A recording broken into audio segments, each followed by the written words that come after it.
So the first workflow we're going to examine is the process of defining the vehicle architecture and defining the overall performance of said architecture, right?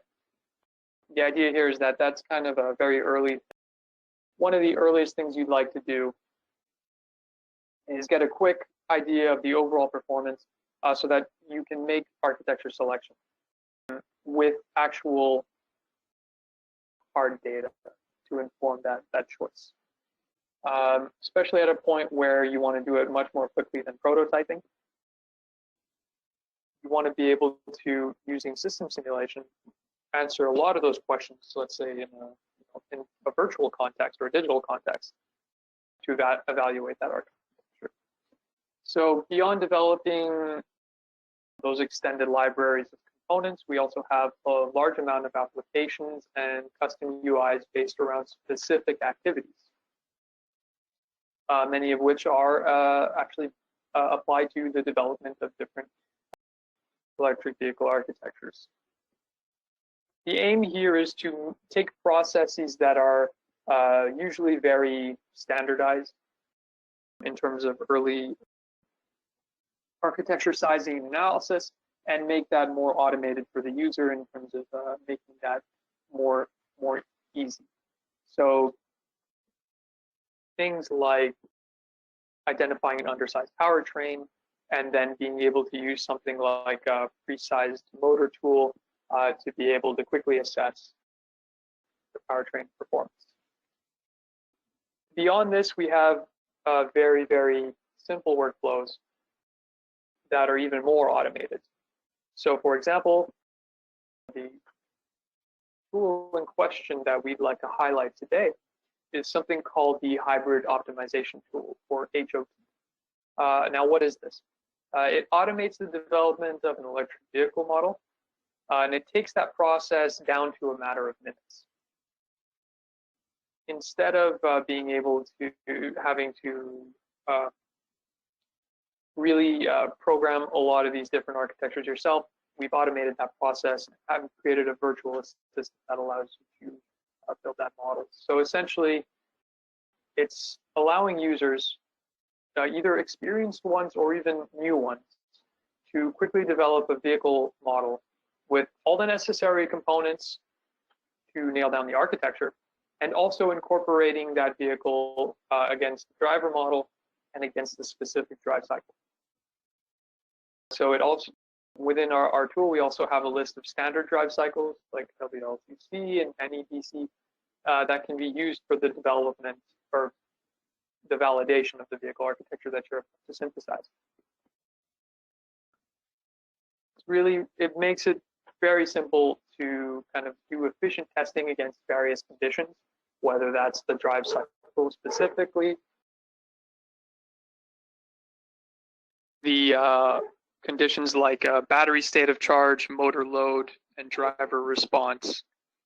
So let's move on here to an actual application of this. What we're going to see is the hybrid optimization tool actually being used in practice. So here I'll take a second to describe what's actually going on the screen. Here we've got the UI of SimCenter AIMC. This is our system simulation tool. So what we can see here is the actual simulation area. And you can see in the very onset of the analysis, we are placing what is the hybrid optimization tool into the sketching environment. And normally this is where we would build a full system. But here what we're actually doing is placing the single component called the hybrid optimization tool into the sketching environment. And that's going to be, normally we would build a full system.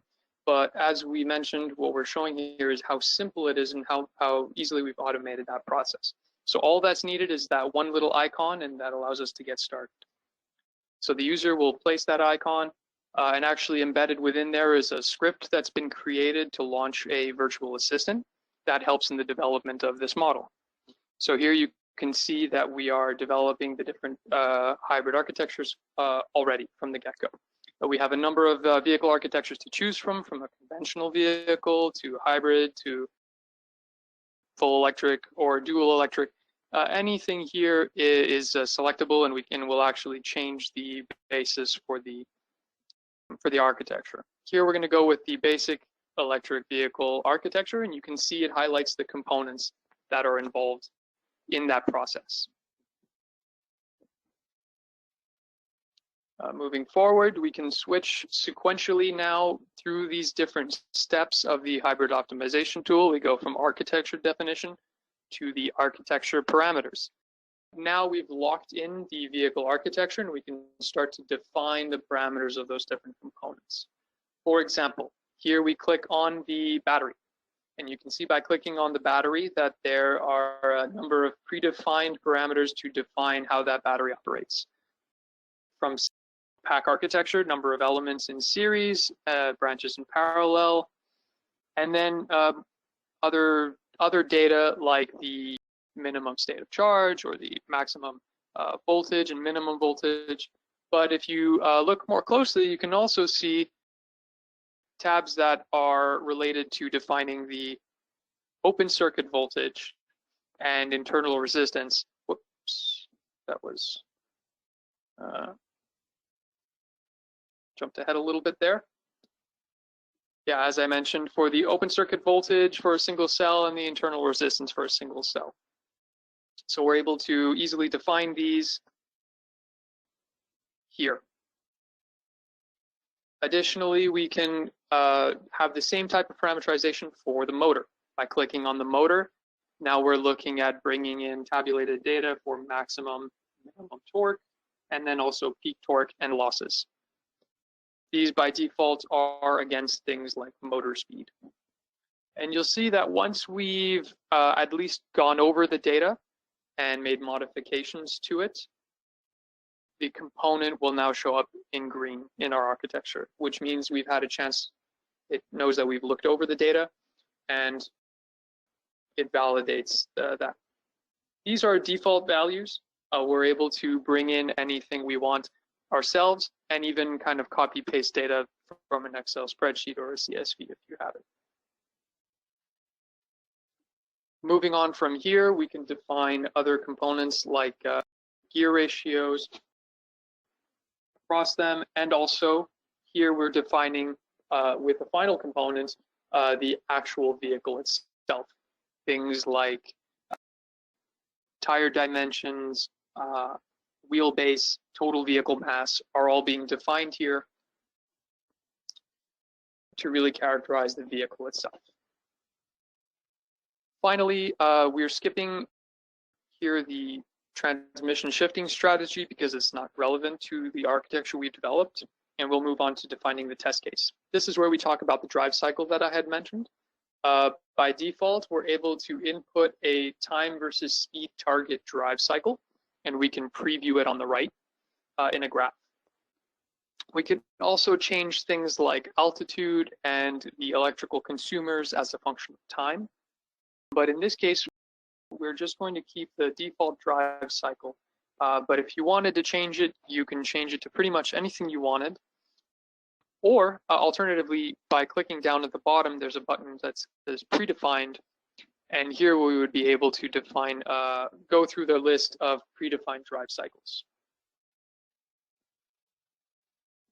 So here's where we would input it. And if you click on that, you can see that's our database of all the different drive cycles, which does get updated regularly.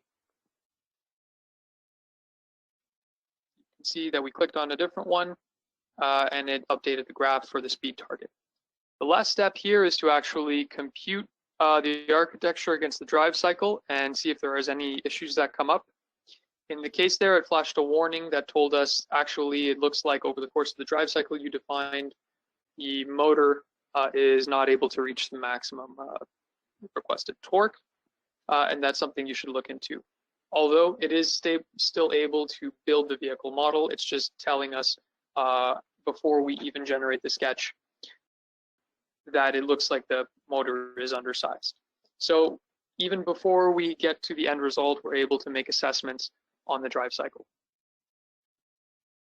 Finally, we can post-process some of these values and look at what they look like. For example, we can plot a graph of time and speed, and to see what that looks like, we can look at displacement over time. We can look at things like state of charge as well if we wanted to. But once we're happy with that, you can see that we hit the generate sketch button, and automatically on the back end, that sketch is being produced. And there's finally just one last step here that we have to take the driver component and actually just simply combine it with the rest of the vehicle model here. And once that's snapped into place, all of the system is completed and we have a full vehicle model. You can see here what that looks like. So all of the different components are already in place: battery, motor, driver, also the control unit, and the vehicle. All of them are interconnected automatically, and we can click on any one of them and go back to assess those parameters that we had already previously defined. If you wanted to modify any of them, that's fully doable now as well. So we've got a defined vehicle architecture that we can now perform studies on and make changes as necessary. So in a nutshell, that is the hybrid optimization tool meant to facilitate the development of different vehicle models and different vehicle architectures, and really make that process very quick to develop something against which you can start to do trade-off analysis, system sizing, all those different types of things very early on. But one thing I will mention is, now that we've developed a vehicle model like that, it's not necessarily our end goal. We might be interested in doing all of those things, but typically once we have the vehicle model, that's only the start of the process. And the same is true with the model that we've developed here with our optimization tool. That vehicle model is a high-level representation. Although very useful, we can build on it and add complexity as we grow, right? So for example, we can add detail to the electric powertrain, as we've mentioned. For example, the motor model that we produced in there is just a foundation on which we can expand and add detail, and the same is true for batteries and other subsystems as well. And the idea here is that we can flesh them out using those components we saw earlier, more specific libraries, like thermal, electrical, thermal, fluid-related libraries. So in the image here, we can see that our initial design, the motor was not powerful enough for the given speed command of the drive cycle. So the other thing is we have baked-in capabilities for optimization within the tool. So it becomes very easy to resize that powertrain according to the requirements so that we get a better response to the design drive cycle. So as I mentioned, we have detailed libraries for modeling of electric machines that can be used to produce a more complex and a more dynamic model of the motor itself, taking into account the motor type, different kinds of losses, different parameters, and even things like stator compliance and the effect on the driveline. Additionally, there's dedicated components for motor torque or current control that can be used, and models of things like inverters add a lot of depth to the electrical portion of the vehicle that we didn't necessarily have earlier. So again, these dedicated libraries allow us to add detail to the electrical components and to be able to produce ultimately a more effective motor model, and also as a result, vehicle model. Shortly after this, we'll be discussing how we kind of further expand on the motor model by leveraging more finite element data.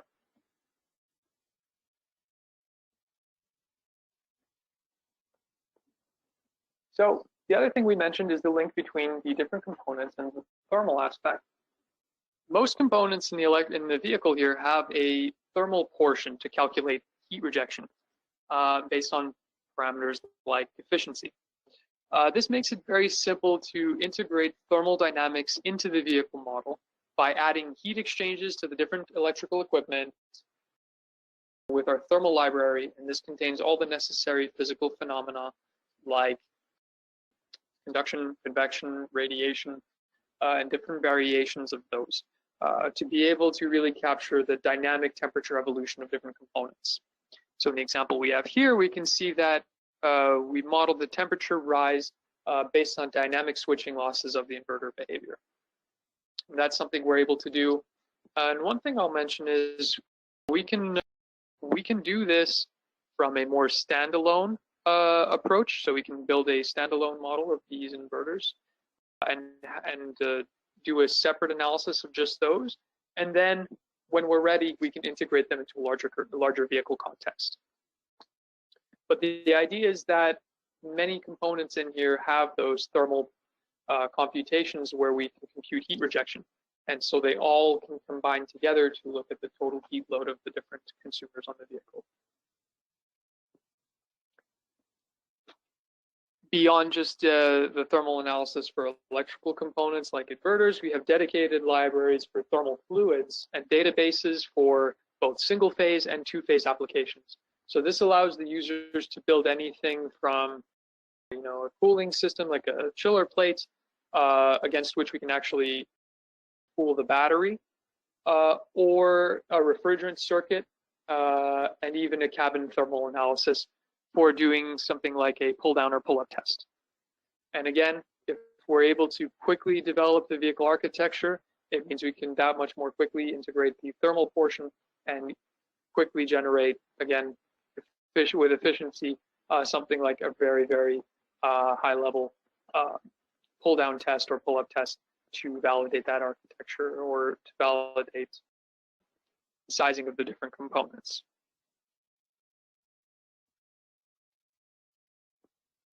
Additionally, we can expand on the detailed motor models with electric vehicle powertrain control.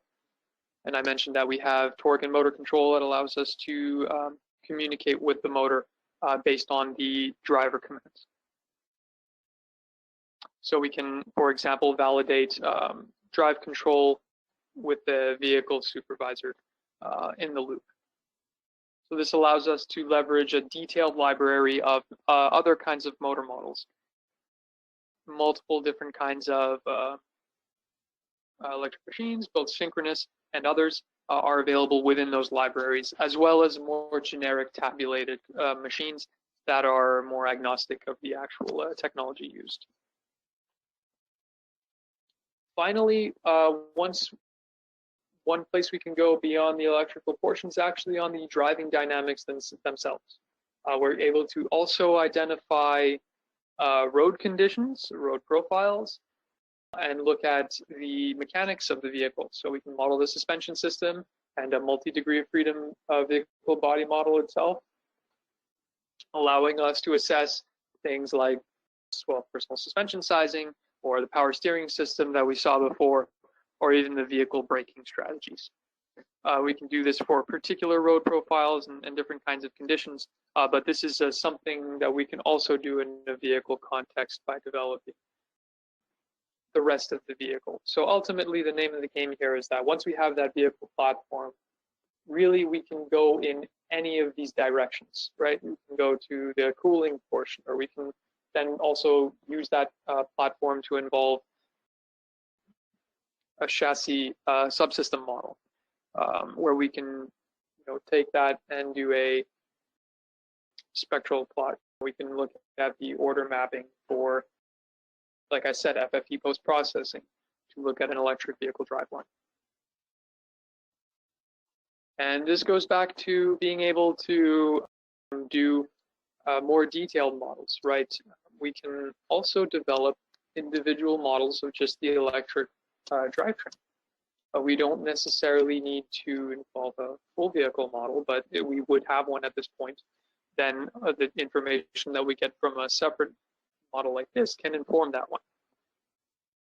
So ultimately, there's a lot of different capabilities. The possibilities here are almost endless in terms of what kinds of models you can build or what kinds of different subsystems you can integrate in the vehicle context. But the idea here, generally speaking, is that you're able to do any or all of these with our dedicated workflows and libraries.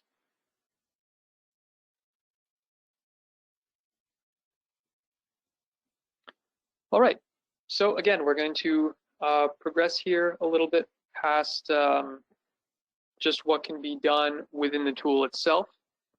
Here, up until now, we've seen what our solutions for system simulation are capable of in terms of developing a vehicle model, looking at the performance of that vehicle model, as well as doing different kinds of analyses and what kinds of facilities we have within the tool to make this process simpler, more efficient, and clearer for the user.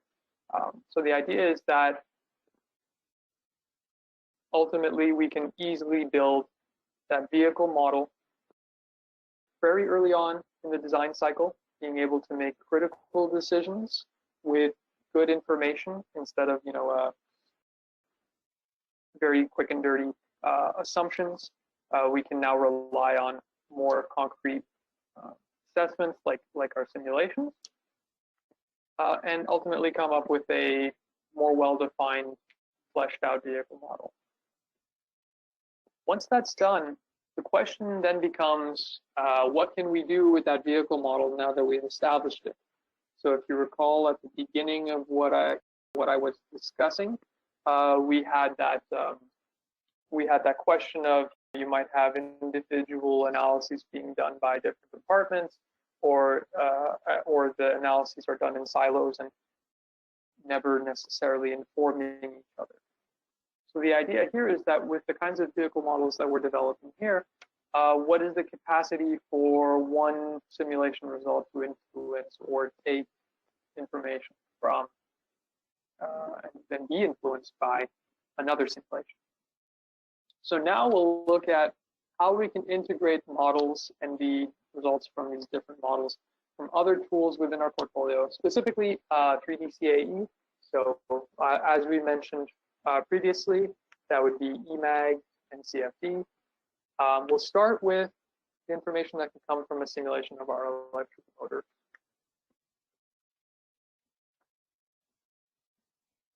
Whoops. So there's a few points on the vehicle model that we can develop. So you'll see here, first of all, a vehicle architecture that is similar to the one that we had seen is developed with the hybrid optimization tool.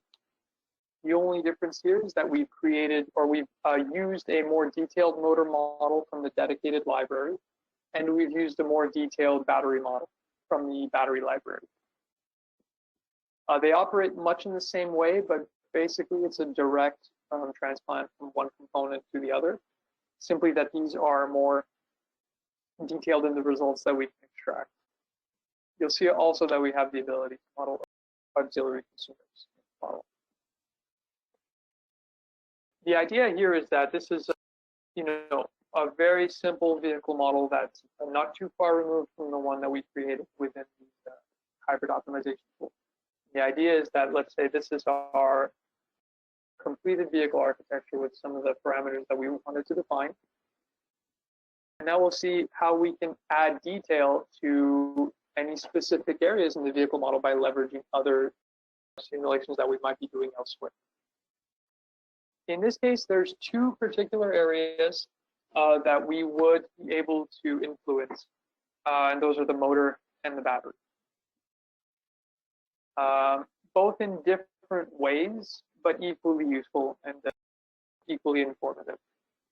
So let's start with the vehicle's motor, and we'll explore how we can leverage our previous simulations into this vehicle model. Essentially here, as we've seen in previous sessions, we have a very capable offering for design and simulation of electric machines, being able to do anything from thermal to the electromagnetic, 2D and 3D analysis. Those can extend into mechanical and vibroacoustics as well. But what we're interested in particular today is the integration in a vehicle model, right? So here you can see at the very bottom, very well, I would say, fleshed out system simulation model of an electric vehicle with the vehicle itself, the electric powertrain, battery cooling, and other systems also being modeled. One of which would be the electric motor that's being used. Here we can have different configurations ready to go, but as long as we have the right motor model, we can see that you're able to essentially characterize a more detailed electric drivetrain based on the approach that we're taking, right? So here we can get from our solutions different data for sizing and looking at the actual geometry of the electric machine, do very detailed analysis, and actually be able to take that detailed analysis and distill the critical points from that simulation and take the ones that will influence our system model of the motor and be able to actually distill those machine characteristics and export them into the system model, right? So what we'll see is an example of how to actually do this, go from conception of the electric machine to the analysis, to then extracting those results that interest us most and being able to validate that in a vehicle context. It's important here to understand kind of why we would be motivated to do this. So the idea is that, thanks to the interaction between these two tools, we can validate the motor capabilities in a more physical environment. The idea is that you have a motor design on paper. In the one standalone simulation, it looks to behave as expected, but there are other concerns that you might be interested in that can only be answered in a full vehicle context. So interactions between, the machine, inverters, like we said, if it's torque control, then how is it going to behave with a given vehicle with the torque control that we have in mind?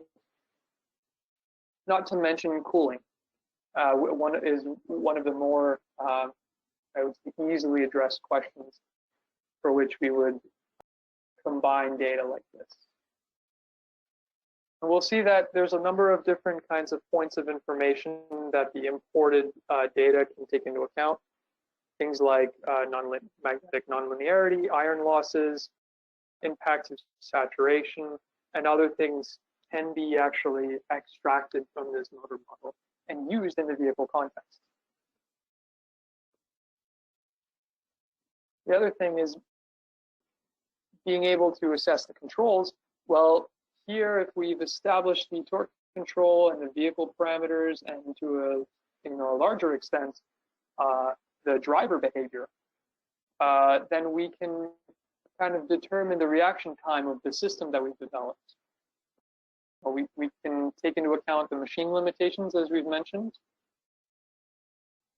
And if we have the nonlinear data from the machine itself, we have a much more, let's say, high fidelity motor to work with in our larger vehicle context. So beyond the controls, there's also cooling that we can consider. We have the more fleshed out losses from the electric machine that are actually coming from our detailed simulation. Then a more accurate assessment can be made of the heat rejection from this component and the necessary cooling. Again, one of the most important topics that we can touch on with the system simulation model is actually that cooling in question. Because we have everything in one place and all of them can be linked thermally, it becomes very easy for us to answer that question.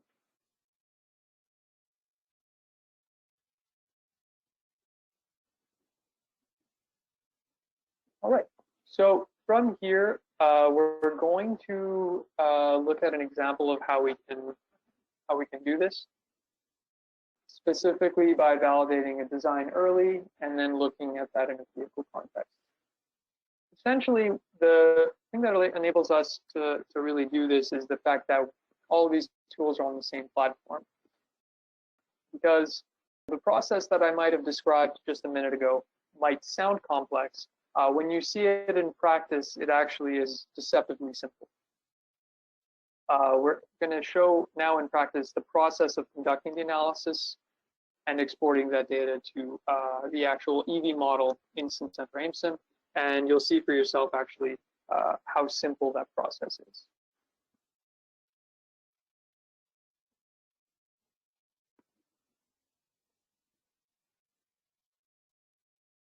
So here you can see an example of the template-based interface that automates the model setup, right? And we're looking at defining the different parameters for the component, the electric machine, and the layout of it. Here we're easily defining rotor and stator geometry from editable templates. So these are template-based approach, but these are easily editable. Here we can automatically generate the winding with provisions for the drive, slot, wire sizing, and other layout parameters, essentially helping us create a very realistic rotor analysis. Here we can look at the cooling system, which ends up getting specified right after we define the materials.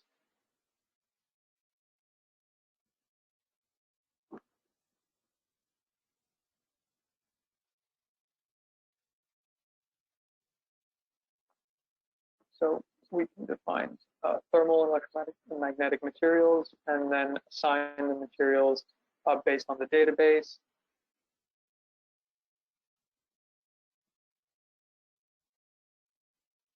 And then we can use the preset virtual experiments that we have to look at the performance against target performance. So here we're doing a standard test that allows us to look at cogging torque, back EMF for the specific motor in question. So it's also important to ensure that the motor meets the target peak torque demand and the torque speed operating envelope is within the associated efficiency for the motor.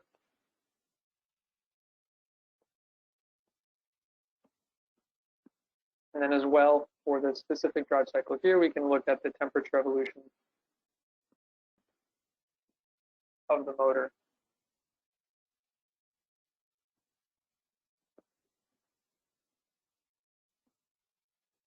And we can look at the various temperatures for the different motor parts, given the drive cycle here and the motor itself, and then look at probing the 3D temperature field to quickly identify the hot spots in the motor. And here we can see these are the benefits of doing a more 3D analysis. After that, we can look at, for these higher temperatures, we can check the magnetization for given loads and essentially just confirm the reliability of our design. So we can look at the use of efficient use of core materials by probing the local magnetic fields at the full load. And then the analysis can easily be shared using a report that includes motor geometry, specifications, and performance analysis with other parameters. And here we can see that we're easily, once we're at this point, we have a established motor design, we have the analysis results, and it comes time to actually share those with SimCenter AimSim, or tools for system simulation. Here, it's a very simple process. We export the results, and by default, there's already a file type that's compatible with SimCenter AimSim. And so we just choose a directory to store the exported file, give it a name, and save it. So other than the standard workflow for defining the motor model, it's really a 2-click process to take that data and export it in a file which is already compatible with our system model that we've developed. And that's the key here. There's no pre-processing or post-processing necessary. We take the, we do an analysis, and then we take the necessary data from the analysis, which is compatible with our system model, and we place it in there. A very straightforward process. And as I said, when you see it in practice, it really is much more simple to use. Now we can move over to the vehicle model here that you've seen. And you'll see that we have a motor here in question, and it becomes very simple to grab the losses files and their specific capabilities. Because on both sides, that file type is identified by the motor. And so the file that's created previously is read and expected by the motor in the system simulation model. And so those properties, the motor losses and complex nonlinear behavior, is actually brought into the system model. And now we have all of the performance and characteristics of the more detailed motor model in our 1D system level. And we can look at that in a more detailed vehicle context. So ultimately, as it had showed, we're able to then assess the performance of the more detailed motor against the full vehicle. So things that can get updated are the performance, so in terms of torque and efficiency, but also the losses. And that's one of the things that is greatly benefited from this approach, is the detailed losses that we can extract from our 3D analysis. That can go into our system model here. Again, a very simple process when you look at it from end to end. It really is a question of a couple of clicks to extract data from the more detailed analysis for eMAG into our system.